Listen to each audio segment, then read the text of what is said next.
Good evening, everyone. Welcome to the show. I'm Russ Fritz. And I'm Nathan Johns.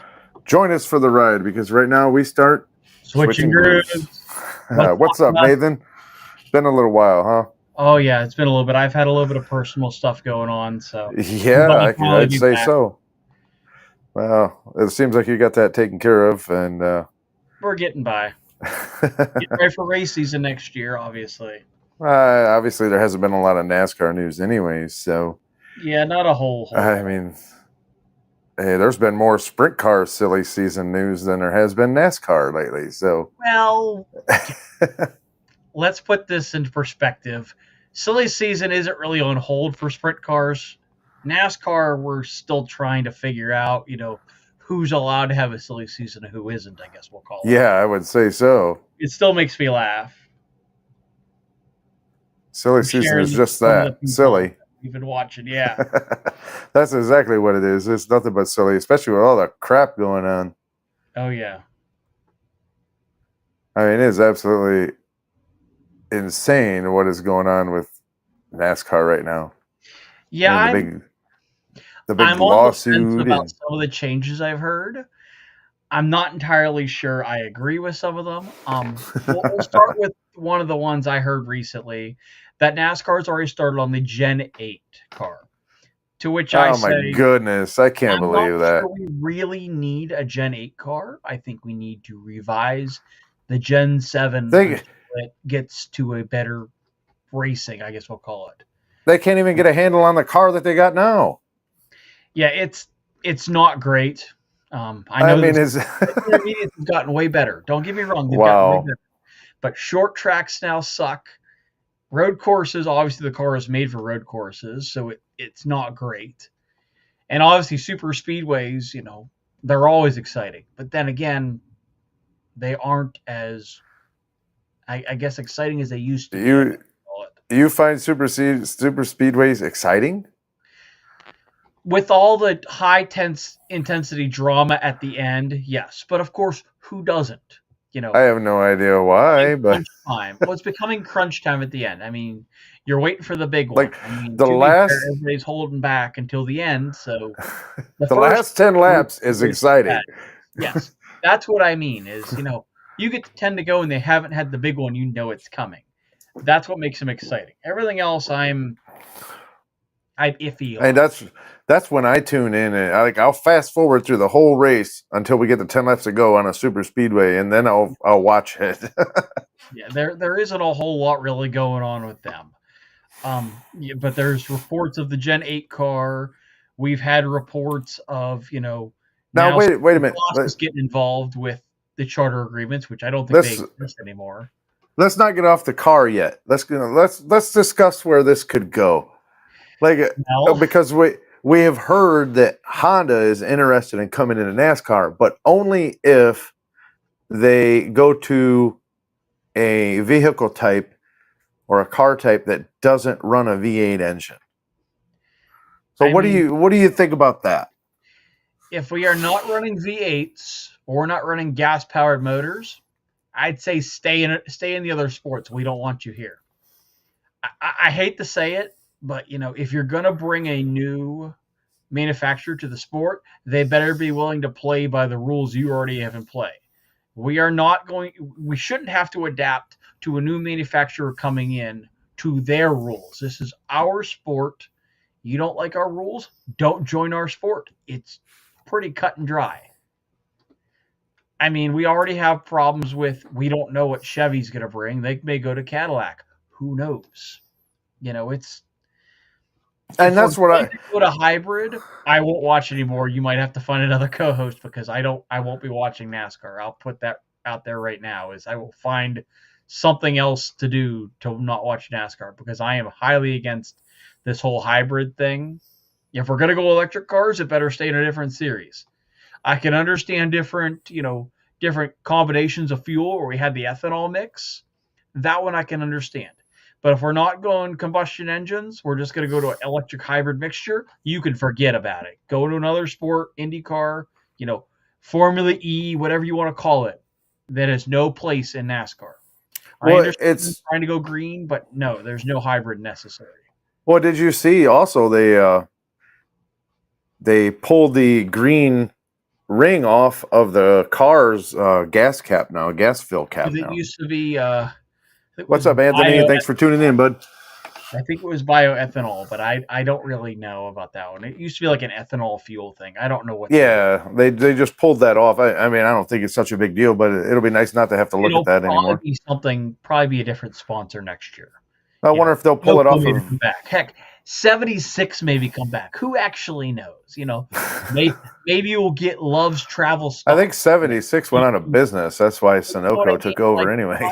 I'm not expecting miracles, but we could get BP on the side of the car for all we know. I wonder if they'll pull I wonder if they'll pull American ethanol off of the green flag now. Being a flagman myself, so. I mean, that is a very good question. I do kind of wonder that one. I'm kind of wondering what fuel they're going to go with next. I always thought that was ugly to put stuff on your flags like that on your green. I mean, the checker flag ain't so bad, but checkered flag, you can kind of blend it in there because it's not like anybody ever notices it. Hey, what's up, Dueling? But then again, I don't know. I'm trying to stay as non-vocal as I can about this because I'm sure I'm going to piss a lot of people off with me not liking hybrids. But it's okay to state your opinion and piss people off. I mean, it's not like we're slandering anybody. They don't need Honda does not need to be in NASCAR if they're going to try to change NASCAR's rules. I say, if they want to come in, then they need to play by our rules because look, we made Toyota build a V8 engine just for the sport. They don't have any cars on the road or even trucks anymore that run V8 engines. They completely eliminated the V8 engine out of the Tundra.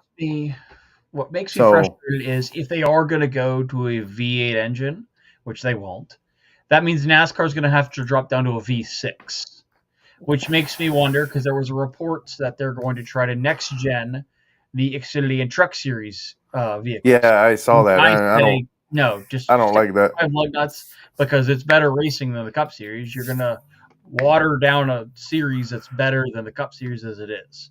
It makes. I will say that if they are going to do it the way they're talking, or they're going to next gen the next series, I can already tell you how they're probably going to end up doing this. Is they'll make the Honda Accord the Cup Series vehicle. They'll do some sort of hybrid for the Xfinity, and they're going to use that stupid Honda Ridgeline for their Truck Series vehicle. And I'll tell you right now, that Honda Ridgeline is going to look absolutely horrible when it comes to running the Truck Series because every truck in there looks square. These ones are anything but square. They're round. That's like putting a Cybertruck in the Xfinity in the Truck Series. It's stupid and it's not worth putting out there. You're going to get more flack over it being there than it being any good. No, I can't. I can't see it. I can't see it happening. I hope it doesn't happen, but then again, they've yet to not surprise me with the lack of confidence. Oh, there's no surprises when it comes to NASCAR anymore.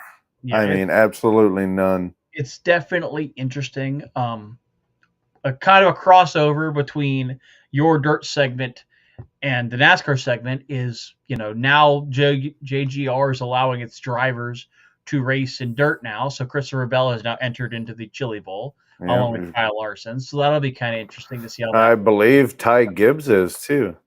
And I believe Kyle Busch is also, which Kyle Busch is entered into the Chili Bowl. Another winless race out of that one. I didn't actually put any news or notes down for the Chili Bowl so far, so I was kind of waiting maybe another week for that. I haven't haven't really paid attention to the Chili Bowl stuff. I saw that they were putting the track together. I did see that they lost 2 cars at the Gateway Nationals through the fence. They should start taking pages. Don't even get me started on the Gateway Nationals. I don't even want to go there. NASCAR keeps them on the track. We're gonna leave it at that. Yeah, I don't even want to get into the Nationals. Shenanigans with that one. I'm trying to think what other notes I had written down as my phone went to sleep on me. I had a few other ones that I was going to discuss, and I got to go back through and see what I was missing. But I mean, there was Gateway was. I'm sorry, but there was just way too much downtime and way too much dilly-dallying around. They need to do something better. I mean, they need to make some extreme changes to that place. I Yeah, mean, cars debate. getting up against the fence. I mean, I tell you what, I've got plenty of recommendations. I even have it drawn out on what I would do with the place already. I mean, I got so sick of seeing all the downtime and all the cars going through the fence and having Yeah. to take 2 hours to repair the fence at a time. And I've already drawn up what changes I would make just because I was sitting there bored To while go I with was watching it. track stuff, and I remembered one of the things I was going to talk about. With obviously the Switching Grooves trip to Bowman Gray, there was some news out of Bowman Gray with them, obviously putting the safer barriers and whatnot up. But Yeah. Bowman Gray legend Tim Brown will be making his debut in the 15 car for Rick Ware Racing. Now, why that is such a big deal is Tim Brown is the all-time leader at Bowman Gray when it comes to feature wins. He's the famous 83 modified driver there. So he's, infamous at that track. So that'll be kind of cool. I've seen reports that he works for Rick Ware Racing. He used to work for Michael Waltrip Racing. So he's been in the sport for a while. So this will be kind of cool to see somebody who's well known to the track, who's very, very familiar with it, get the chance to go rookie season all over again. So it'll be kind of cool to see him take over the wheel with the 15 car at Bowman Gray. That's kind of exciting to me. Oh yeah, I'm looking forward to that trip. I can't wait. I saw they're going to do tech at Charlotte, and then they're going to truck the cars in for the races. So they're basically going to seal the haulers off. Well, they're gonna tech them at Charlotte Motor Speedway. They're gonna seal the haulers, and then they're just gonna roll them right into Bowman Gray, which I think will be kind of cool. Because it'll be interesting. To be fair, it is a small, confined space, so I can understand them doing the tech there. I wish there was somewhere closer they could have done it, because that does seem like a really long ways to go when you think about it. But at the same time, it's not a bad idea to do it that way. Saves space, gives more people more parking to get into the venue. I mean, it's been sold out since you guys did your last episode. Yeah, it's February 1st and 2nd. February 1st and 2nd. Yeah, February and it is sold out, Anthony. So it's been sold out. So it's about 3 days after it opened, right? Not technically, but no. It was announced that they were on sale. I think we talked about October. You and I talked about it. Yeah. And we purchased our tickets, and when I last checked, prior to them selling out, they had 16 tickets available in the entire venue. And we got tickets a week after it went on sale. The day it became available, we bought our tickets, and I think it was what? Oh, that's right. You bought them for us. Yeah, because I know you guys covered your tickets, but I made sure I booked them all together, so we'll be in the middle of the backstretch at Bowman Gray. I'll make sure I have my 0-18 sign, because can't let him live it down. But I really think this is going to be a great weekend. I'm very excited that NASCAR took over Bowman Gray. I know, Andrew, I'm sorry I couldn't invite you. You haven't been on enough. I have to razz you a little bit. I'll make sure I heckle Kyle for you that he didn't win the 500 yet. It's the only one he doesn't have. I'll wait for the comment on that one. But who are you talking to? And I was talking to Anthony.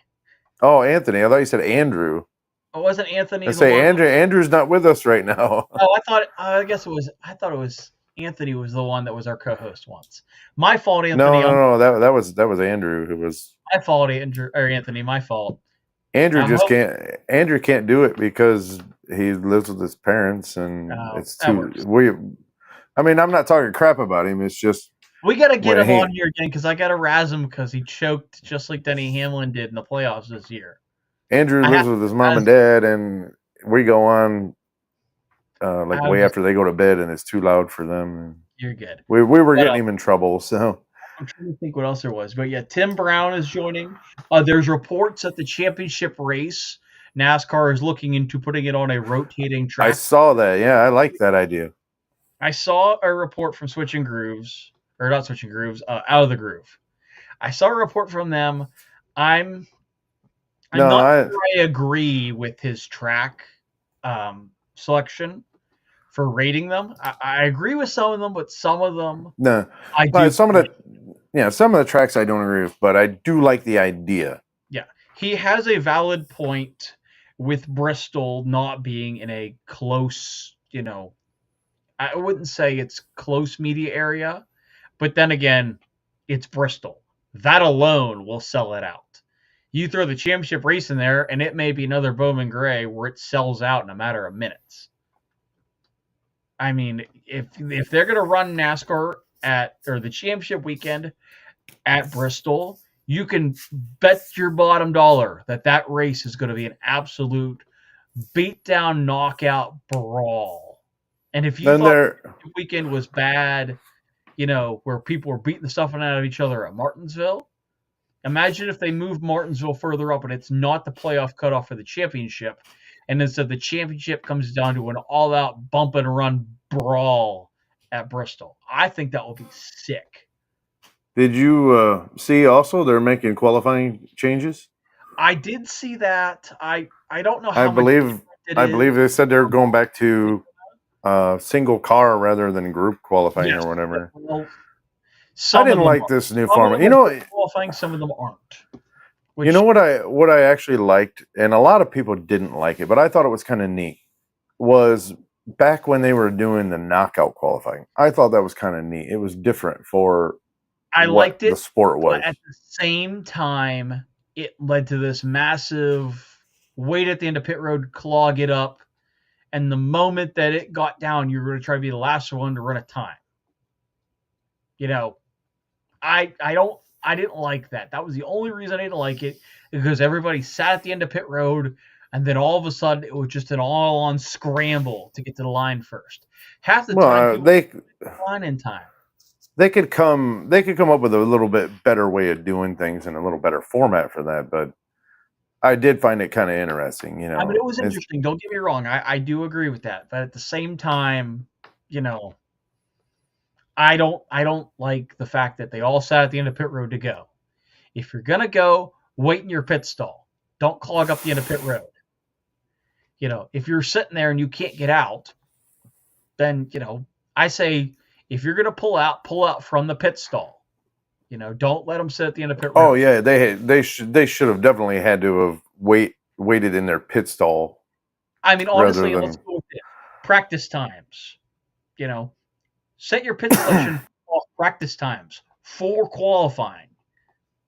If you're the fastest time in practice, maybe you'll be able to get the first pit stall and get off pit road fast. It's all going to be a strategy call. Put the strategy back into NASCAR. Just like I keep preaching about with the stages. Put some strategy back into this. Don't make it to where they can run a full stage on a tank of fuel. Put a little, strategy into this and make it, a little bit more entertaining for the fans to guess and see how their great minds are thinking. I really wish they'd put the strategy back into it, because if not, there is nothing left. It's kind of just, you do it till you run out. I did see that with Stewart-Haas, I don't know if we covered this very much. Stewart-Haas is now claiming that they will suffer irreparable harm, or whatever the word is. Because the charters supposedly were not approved for sale. Back in September, there was reports that Steve Phelps had a verbal agreement with the teams that the sales would be approved. And when it came down to December, NASCAR had objected the sales to essentially, the charters are still Stewart-Haas property. Well, Stewart-Haas no longer exists, so who gets the charters? And I know you and I had that conversation before. Does that just go back to Stewart-Haas, and now they don't exist anymore, or how does that work? I think the loss that they're claiming that they will lose is actually like, what were they selling those charters for? $30 to $40 million a piece, and they were selling what, 2 or 3 of them? Yeah, it's definitely odd. I mean, I know that 2 of the charters were supposed to go to, one was 2311 and one was Front Row. Yeah. I know one of them was supposed to be Noah Gregson's. I Yeah. don't know about. I think Riley Herbst was supposed to be the third one for 2311. I I don't know how to take it. I feel like this is kind of an odd situation that NASCAR put the teams in. But then again, I know you and I had the conversation about it earlier. It's just like you and I going to the racetrack or the rental car track. If they want us to sign a waiver, we have to sign it or we don't get the race on track. Well, 2311 and Front Row had that opportunity, had the same circumstance to an extent, and chose not to sign. So what does this get them? They can't race on track like everybody else. So I agree with the NASCAR standing on it because it's just like the rest of the world. But at the same time, I feel like 2311 and Front Row are kind of milking this out to where at first they weren't really specific with their demands. And now they're claiming that there's more of a sense of urgency where now they aren't going to get what they needed to, what they were trying to claim the first time, and they were too vague with it the first time. but I at least in the end, though, they didn't allow those two teams to spend $40 million a piece and then just end up taking the charters away from them anyway. So they'd be out $40 million, So at least I didn't do that. I mean, I could give them that. Whoa, I bumped my camera here. One thing I did see, and I wanted to bring this up also, if I could find. And speaking of Gregson in Front Row, did you see Gregson's car number for next year? Number 4, which I thought was a very interesting I move. thought it was strange. I figured they would stick with the 30s that they had. Well, they've got the 34, so I can kind of understand that one. And there's no 8, so now it makes you wonder if they get a 4th charter, are they going to go 83? Because that's the only combination they don't have. Is they'll have the 4, the 34, the 38. Obviously, they could go to 36, but there's a 6 and there's a 3. Now, so you can't take those. So correct me if I'm wrong, but they moved Gilliland over to the 34, right? Yes. And Gregs is in the 4. Who was the third driver? I thought there was supposed to be another one. Because I know there was a third. Well, I thought Gregson was actually the third driver coming in. That's what I thought it was. But I forget who it was. Because Michael McDowell left to go to Spire. He'll be driving the number 7 car with Rodney Childress. Childers, yeah. Now I can't think of who it is, but I know that they were supposed to have 3 drivers this year, and I can't think of who the third one was. I'll think of it eventually. But yeah, they had Riley Herbst, Bubba Wallace, and potentially Tyler Reddick. But with the charters not being approved, those guys, Tyler Reddick can essentially leave his contract. Not likely he will, but I've seen crazier things happen. It wouldn't surprise me. So it was that team. They had Noah Gragson, Todd Gilliland, and I can't remember who they said the third one was going to be. It wasn't Harrison Burton, because Harrison Burton was at a ride, and Josh Berry got his ride. And I'm drawing a blank right now. But I know they moved some drivers around. I know Cole Custer's supposed to be driving for the 00 or whatever it is for Haas Factory Racing. I'm trying to think who else moved where. Ryan Preece was confirmed to be with RFK, which I'm gonna claim credit for that one because I saw that one coming. I think we all did when he was testing. Well, I mean, I'm gonna claim that one because I think pretty sure I said it before anybody else even thought about reporting it. Is that was just a myth that I had thought about is theoretically, and then all of a sudden you see him testing. So, and that car will be the 60 car. Yes, and that eliminates the extra ride they had from Daytona last year. So they had 2 full-time and a part-time with David Reagan. And there's also rumors that 2311 will field a car for the Daytona 500 for Martin Truex. Well, Possibly. that one was, I believe, shut down because Joe Gibbs was going to do it. They didn't do it. Denny Hamlin, I think that one was shut down. I'm trying to think who the other one was. There was somebody was gonna field a ride for him that hadn't been confirmed yet, but it wasn't a normal team. It was an oddball, and I'm trying to think exactly who it was, but I can't remember off the top of my hand. I will. There was an update on one NASCAR story that I covered after championship weekend.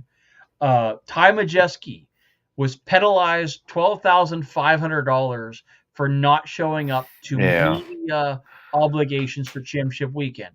Now, what a total crock. he was fined for not showing up because he was voting in, I believe it was Minnesota, and because he wasn't expecting to be in the championship 4, he chose to vote in person, and it kind of put him in a bind where he couldn't meet the media obligations because he was voting.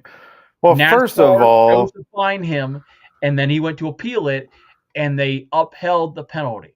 To which I say that is a really, really, really bad look for NASCAR to penalize someone for doing their what a total crock of bull.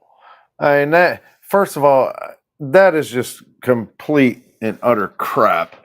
That I've heard the other streamers and other show hosts talking about this, the communication and to an extent. They all sit there, and it's like they suck up to NASCAR and be like, "Oh yeah, he did breach his contract." So I could say, and you know what? I don't care if he breached a contract or not. He breached a contract to exercise a constitutional right that he has, and NASCAR should have never held their media day on election day in the first place.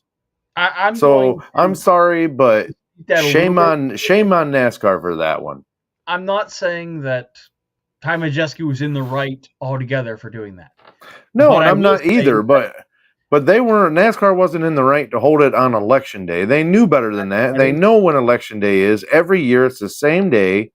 The date just changes, but it's the same day in November every single year. So here's the part that I was NASCAR. And NASCAR can go kick rocks when it comes to that. There was no video call, which could have been an option. It's not like he was voting for 24 hours of that day. I'll give him that. He could have at some point done a video call in, a Zoom call or something. We have the technology now.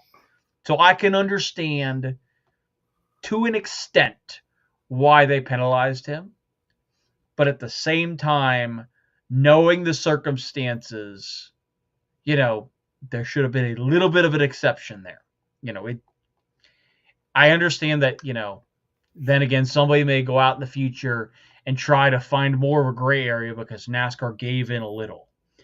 That is a kind of a extreme case that Ty Majeski was in. I mean, yes, better planning could have been executed. But at the same time, if you didn't think you were to make it, I can understand that. Still playing out a Zoom call or some sort of video news conference. I don't even care. I don't care what excuses that NASCAR comes up with. I don't care. I'm not gonna feed into their bull crap. And you know me, I'll tell you like it is.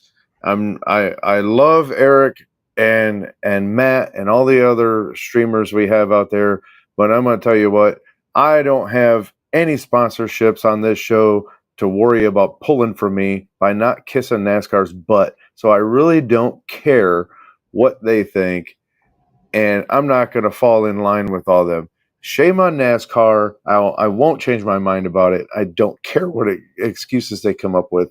They know better, and it was a bunch of crap if you ask me. So you know what? You're not wrong when it comes. I agree. I'm sorry. I do feel like there is some plausible reasons, but still, it's inexcusable that you penalize somebody for doing his civil duties. You're not wrong when it comes to that. I can understand some scenarios where they're looking at it. I mean, they got to understand. I mean, if he lives all the way across the other side of the country, and they're having from where they are having their media day. Yeah. What is the guy supposed to do? I mean, the truck series drivers don't get paid enough to do that. So you're not wrong with that. Is unless he's gonna hop on a private jet that night or that right after getting in the election. You're not wrong when it comes to that. That is just like your work. I worked at a job one time where they wanted us to work overtime, and we wouldn't have been able to go vote. And a bunch of us just straight up said, "No, we're leaving. We're going to go vote. You can't stop us. And if you do, you're going to be in big trouble." They can't do that. So he could easily fight NASCAR legally, not with the stupid appeals panel, but he could legally fight NASCAR legally for that and get his money back. Because I do have one more NASCAR thing because I know that I'm running over on my NASCAR stuff. It's all right. My dirt's not a whole lot long. But there was one more story I wanted to cover, and it pertains kind of to NASCAR and kind of to Trackhouse racing. I'm going to call it the most overloaded IMSA team I have ever seen. Like this is like the Hendrick Motorsports of IMSA. They managed to get a Corvette Trackhouse managed to get a Corvette team with it was what? SVG, Connor Zilich. I'm trying to think who the other two were.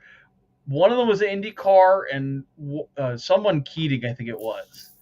But they have a stacked, and to the utmost extreme of the term, stacked IMSA team for the Rolex 24. I've heard of some star-studded teams before where you've got, three big names or one big name that doesn't normally run. Oh yeah, they endurance races, and then you've got the smaller endurance race teams. You've got the biggest name in essentially NASCAR Cup Series racing. You've got the rising star of the Xfinity Series racing. You've got a well-known talent in Xfinity and a seasoned veteran, or not Xfinity, in IndyCar, and a seasoned veteran of IMSA. These guys do endurance racing like it's nothing. Like it's driving. They definitely stacked the deck on this one, man. I'll tell you what, it's going to be fun to watch. This is going to be I thought Corvette Racing had a pretty good team every year. I'm waiting to see how in the world the rest of the LMP, not LMP3, but the whatever the cars are they're running. I'm waiting to see how the field stacks up to them pace-wise. Because if Trackhouse doesn't technology or mechanically fail at any point during this race has already been won. Like, I know they're not going to beat the prototypes, but holy cow, if they're not on the same lap as the prototypes, I will be shocked, because that is a massive talent difference between these guys that do it on a weekly basis and essentially bringing the Avengers of IMSA together. Like, you literally just brought the entire Marvel universe into one team, it seems like. And I know it's but that's a mismatch and a half, if you ask me. That's crazy that you took, an Australian supercar driver, now a NASCAR superstar, and put him in a ride. You put essentially the hottest driver in the Mazda Miata series and now Xfinity series. He's blowing up the charts with that. You brought a pretty massive name from IndyCar, and then I think it was Tom Keating from, who's well known at the Rolex 24 for being pretty successful. You just put four of them on a team together. You just essentially just found, the Infinity Stones of racing. I love using the Marvel reference because it's like you brought the best of the best out. It's insane to think what this team could possibly do if their car doesn't fail. The drivers won't fail. I'm more worried about the mechanical aspect of it. Is can the car last as long as these drivers?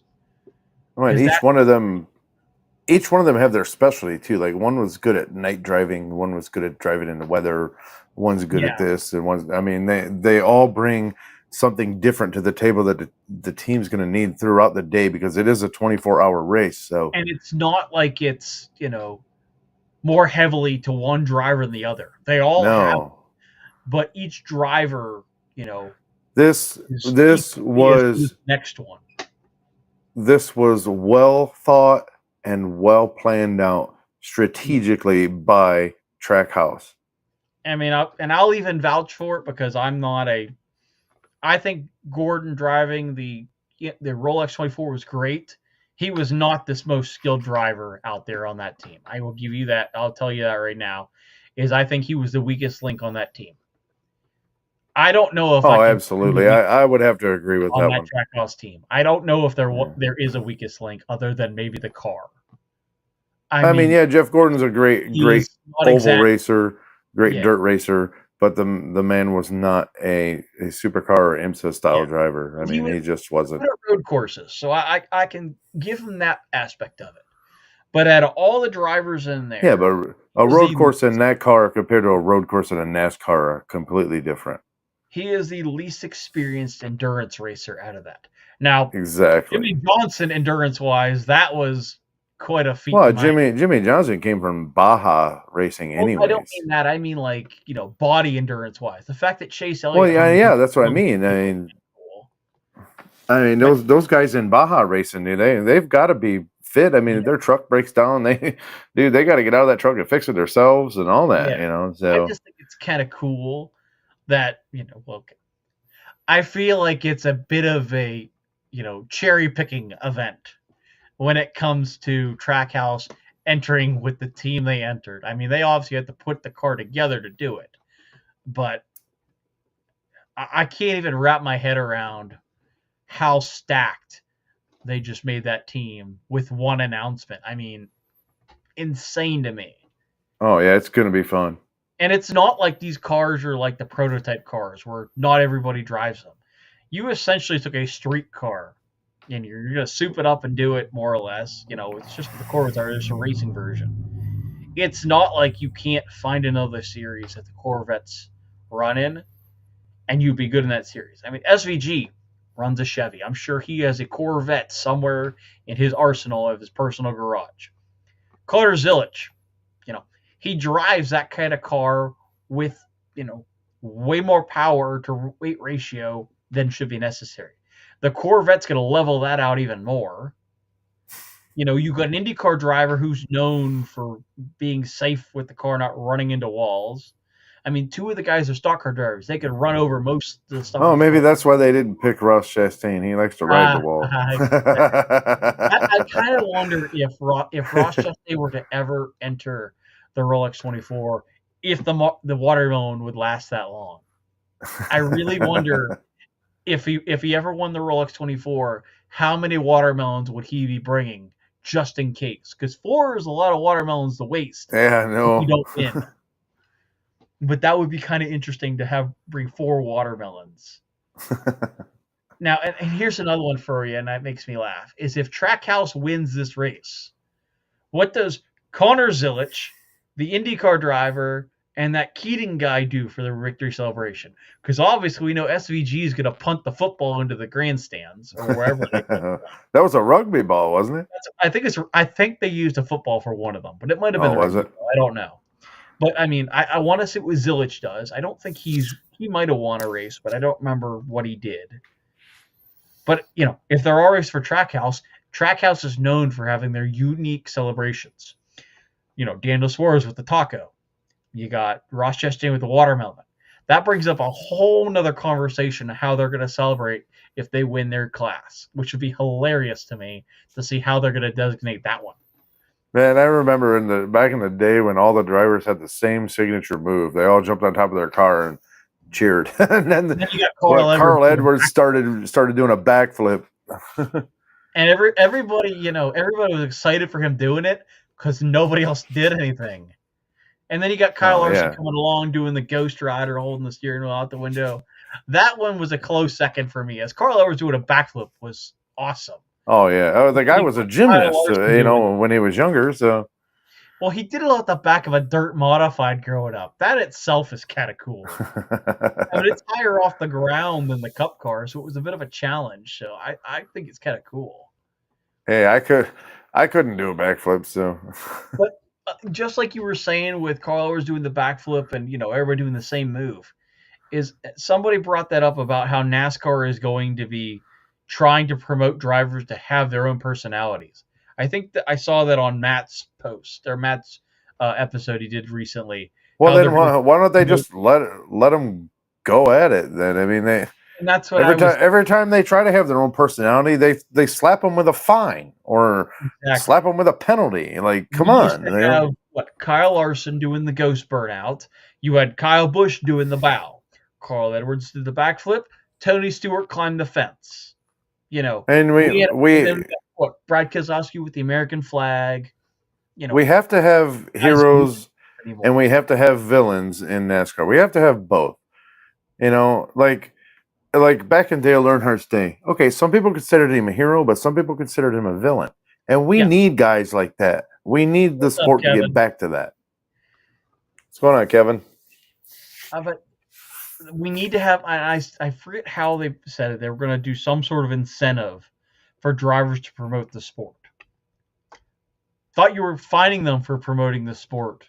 If you don't like them being open-minded, then why do you want them to promote? I mean, it's a double standard, in my opinion. Is we were fining Tony Stewart for bashing the Cup cars, how they raced at Talladega. For years, we penalized Tony.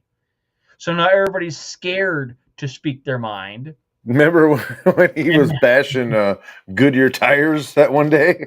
Well, they bashed Goodyear tires, and then they had the whole figure eight go one way and then the other way racing. That was probably the best Tony Stewart interview ever. Like we'll have them go backwards, and we should just tape them off until they blow up.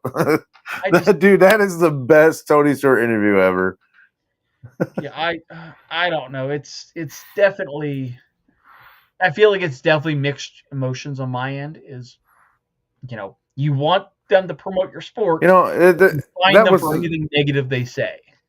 I think that was more entertaining when it came to Gateway than the racing was. Itself. Because the people just when they're doing interviews, man, these guys are just throwing cuss words this way and that way, and the way that they just talk about it, like so one guy's pissed off at this guy, the next guy is like super happy, and one guy's about ready to whoop the other guy's ass, and I mean you've got all kinds of personalities going on there, man. I guarantee people are going to disagree with me, but Gateway, the only reason it still exists on the NASCAR schedule was Ross Chastain and Denny Hamlin and Chase Elliott.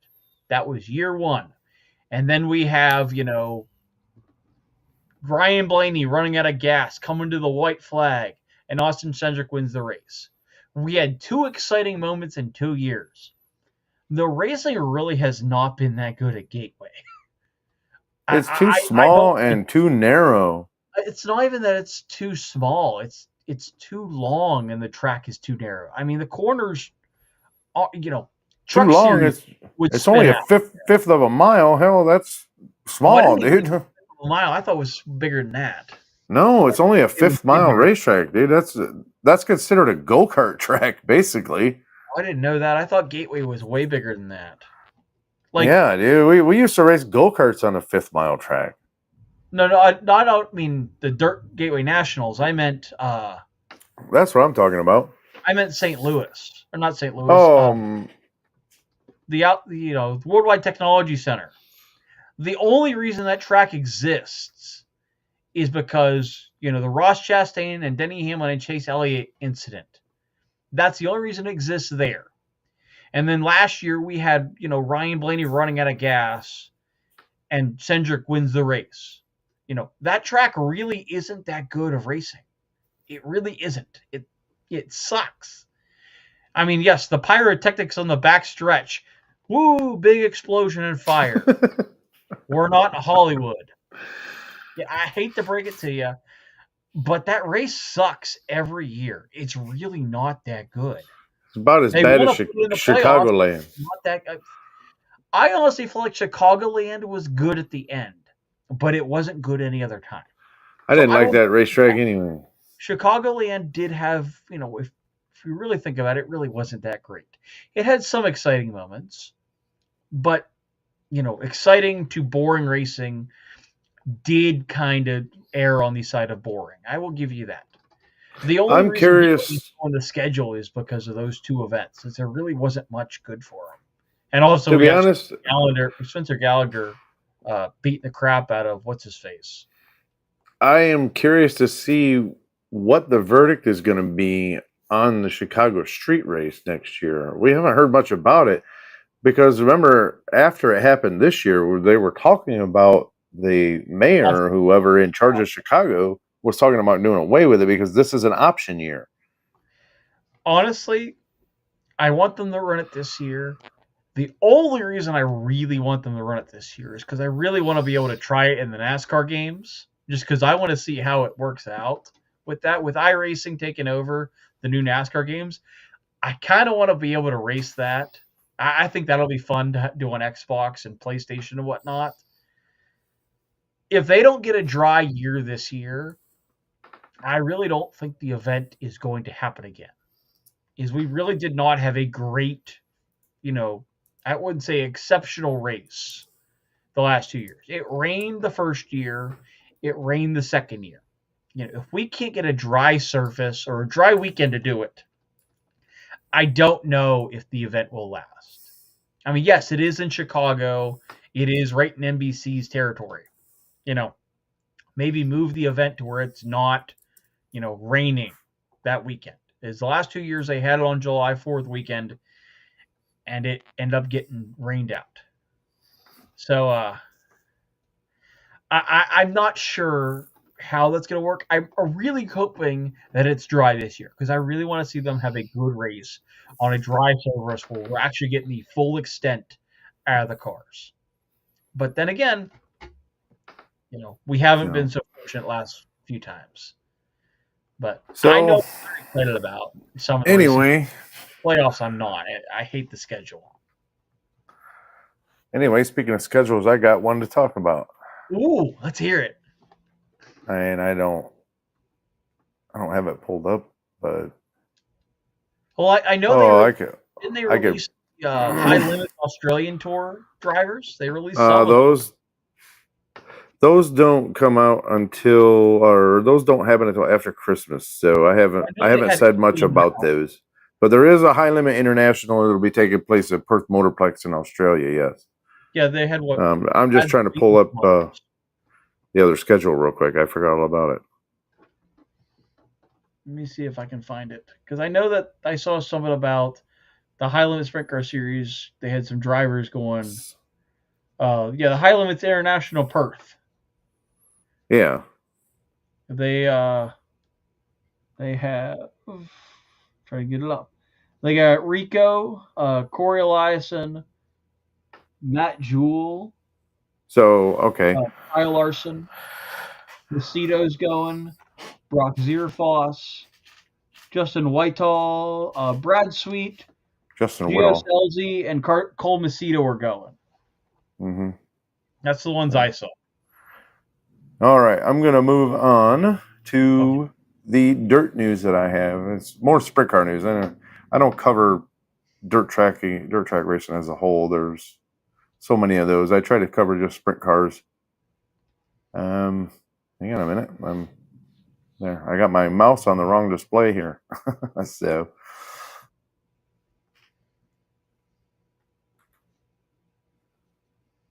Oh.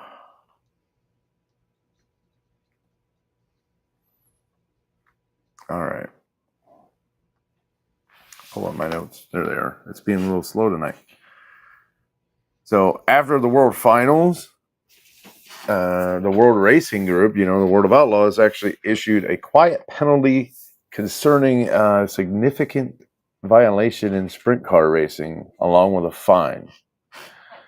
So we know in recent seasons, there have actually been efforts to enforce the rules against using technology and smartphones or smartwatches, I should say, to share information with drivers. And we actually saw that at the Chili Bowl in 24, last January, when the officials were actually switching out receivers and check the drivers while they were getting ready to come on the track. They checked them like for smartwatches and stuff like that.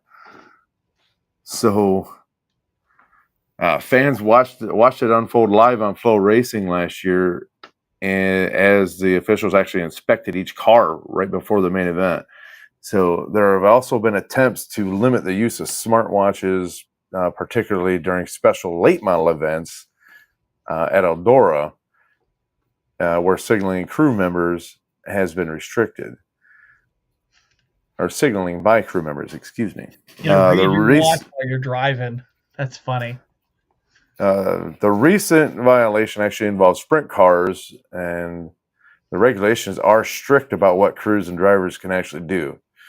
So according to the World of Outlaws Sprint Car Series Rulebook, Chapter 2, Section 1, Subsection 0 states that while hand signals and colored items for communication with drivers are allowed, electronic devices like flashlights and two-way radios are prohibited.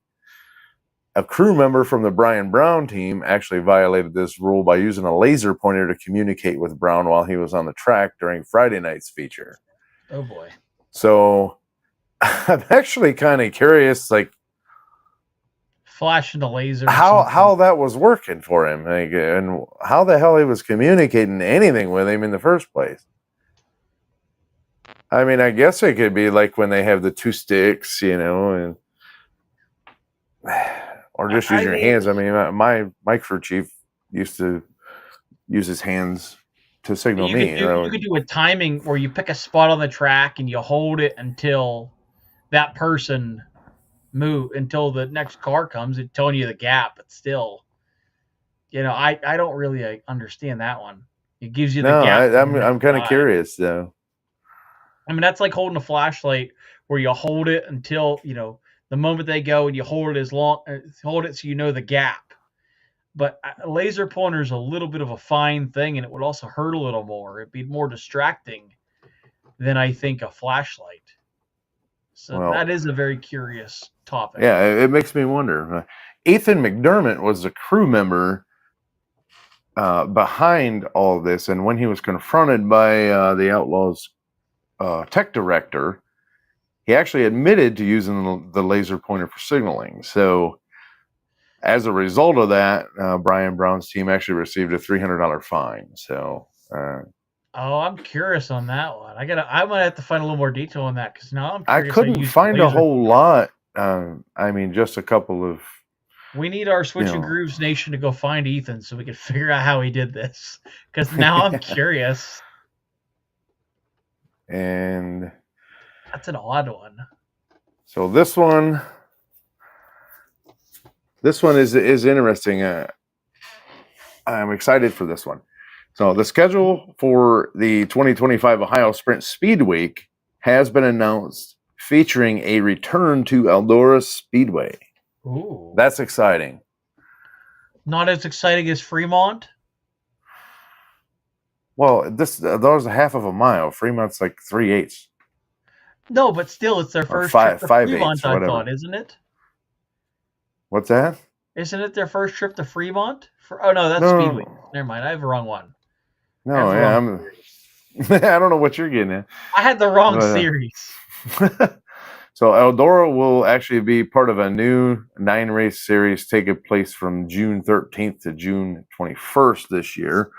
And the races include Attica, Sharon, Millstream, Wayne County, Eldora, Fremont, Waynesfield, Moeller, and Atomic. Moeller Raceway being brand new to the All-Stars Tour this year, and being brand new to Speed Week. They've never been there before. That'll be interesting. So all these shows will actually run consecutively night after night for 9 nights in a row, like they always have for the last 20, 30 years. Huh. And Attica will actually be the kickoff event, like it has been forever, and Atomic will actually be the closer like it used to be in years past. So that's exciting to see it kind of get back to its roots a little bit. That'll be kind of cool. So similar to the 2024 schedule, but Eldora and Moeller actually replace Hilltop and Muskingum County. And actually, speaking of Muskingum County, not to get off track too much here, but I believe the owner of that just passed away, unfortunately. Oh, no. It's not And Portsmouth's Dean Niddle Memorial was a potential addition, but it seems Jeff Niddle is still looking for a spot for his $25,000 to win event. And another significant change is that instead of Aaron Fry and Fast this year managing the series, it will actually go back to High Limit, which owns the All-Stars. It'll go back to High Limit under the All-Star Circuit of Champions banner, and will be organized by Rich Farmer. Excuse me, I lost track of the name there for a second.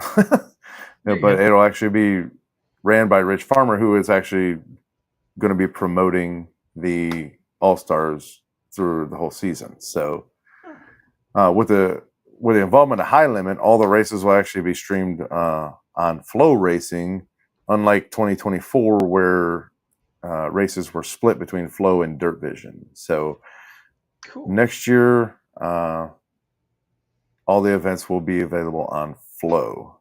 All All-Star events, including Speed Week. So that was kind of interesting, and I was surprised to see Rich stick with the 9-race week. Without a break in there. For years, I know, like they would always take a break on Wednesday and have 7 nights of racing. Yeah.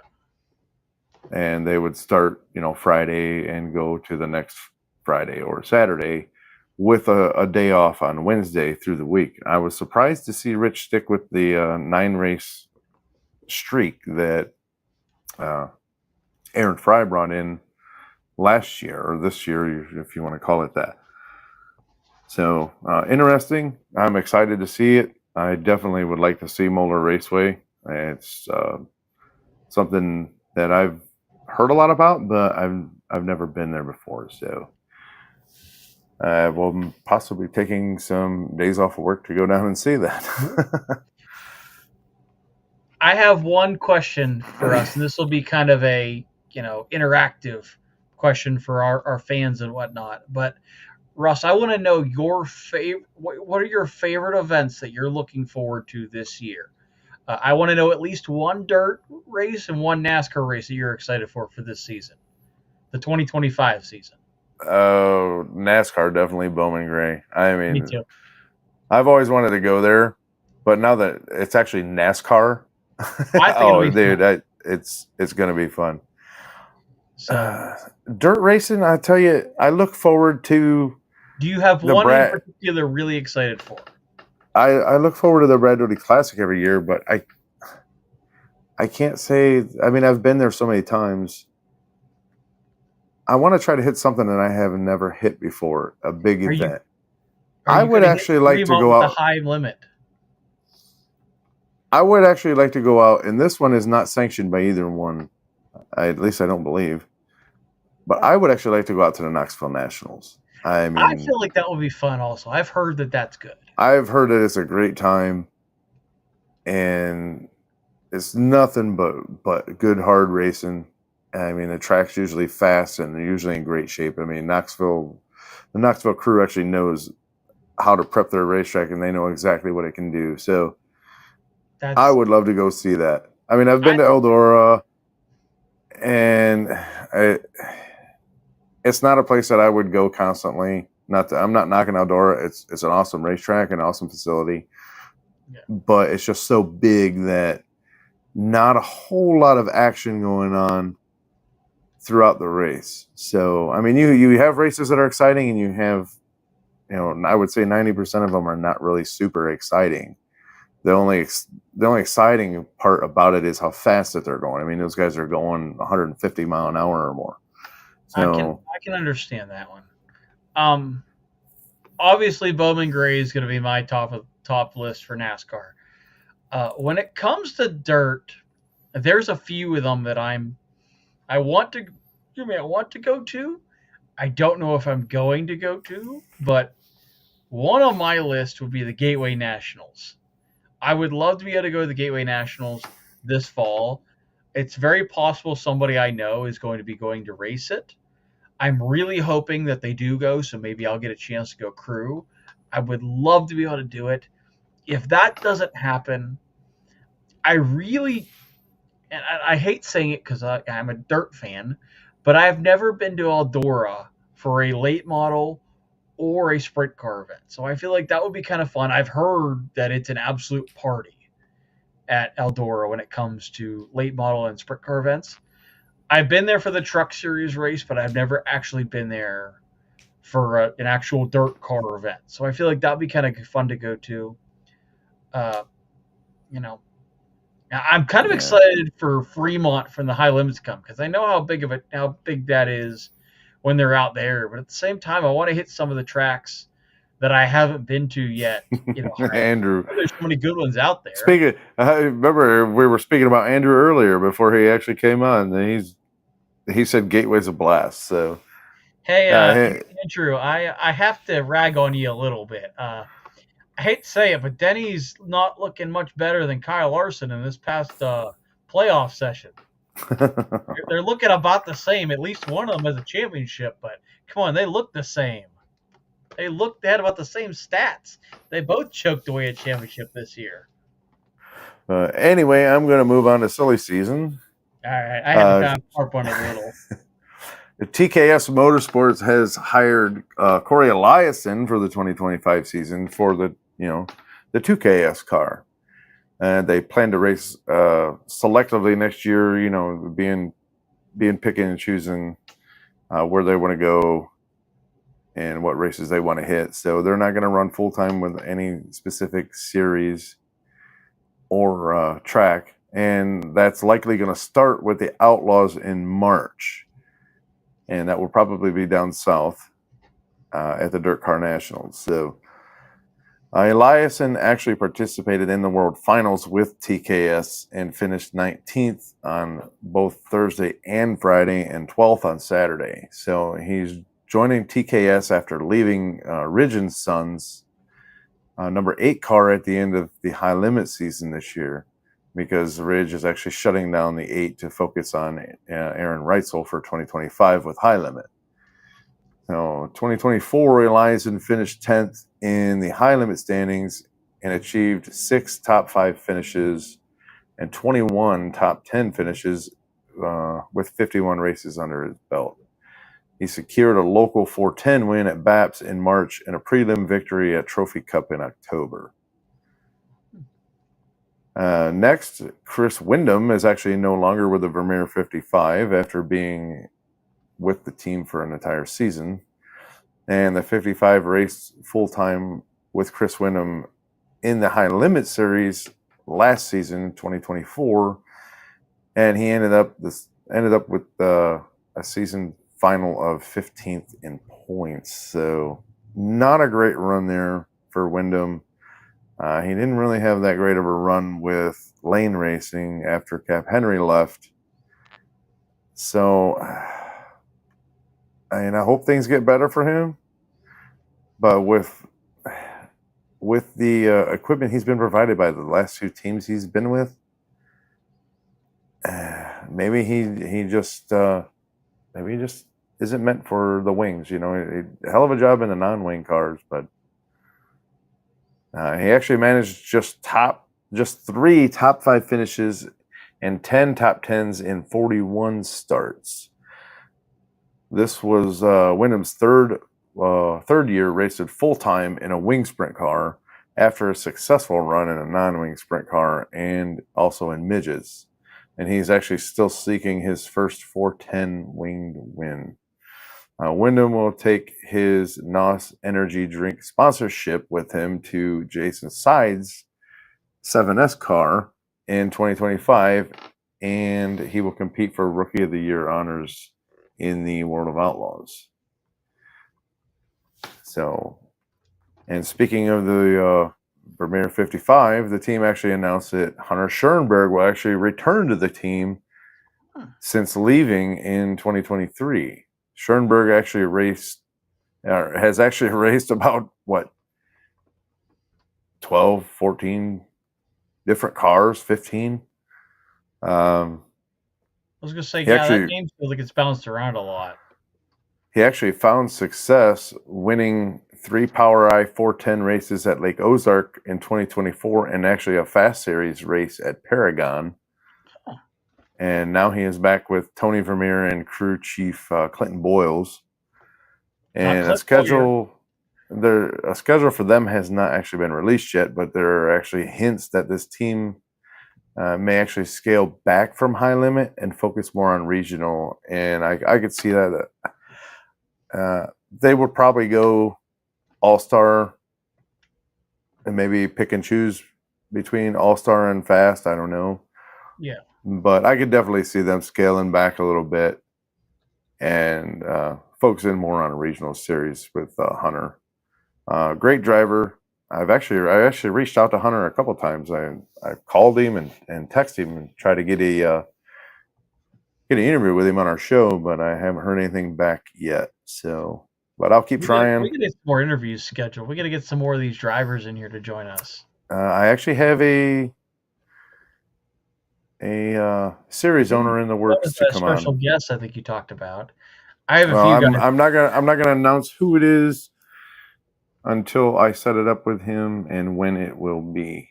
I have a few drivers. It is a series owner, so. Ooh. I wonder if it's gonna be Kyle. I can ask him if I'm really his curse. You never know. It could just be a go-kart series owner, man. I mean, you never know. Ooh, in that case, maybe I have a few of those I can bring. I didn't think about that. Let me guess. Oh, Lorcher, you can't, Andrew, you can't spill the beans, man. I knew I shouldn't have told you at work, but Dyson Motorsports announced that sprint car driver Carson Macedo will actually miss the entire sprint car schedule in Australia due to injury. That's crazy. He's going to be taking time off to recover before the World of Outlaws season starts in February. And Macedo originally planned to race 15 times between December 14th and January 26th, including events like the high limit race at Perth and the Grand Annual Sprint Car Classic at Premier. And there were also some midget races on his schedule. And according to Toby from Sprint Car Hub on Facebook, Macedo hurt his leg off the track, which is the only information available about his injury, which is funny. And I mean, it's not funny they got hurt, but it's funny how it happened and how they reported this, because American drivers actually often see their trip to Australia to go race sprint cars as a chance for a vacation as well. So it's possible that he actually was involved in other activities. You never know. They may or may not have included alcohol. We don't know, but it's just funny. Hopefully he gets well soon enough to return to America and start the season on time. So Dyson has not actually indicated plans to find a replacement driver, and other American drivers already have rides arranged. So some fans suggested Cole Macedo could step in, but he has commitments with Trent Pigeon's team. And the high limit races in Perth are set for December 28th to the 30th. So hopefully Macedo will be ready for the Dirt Car Nationals in February. But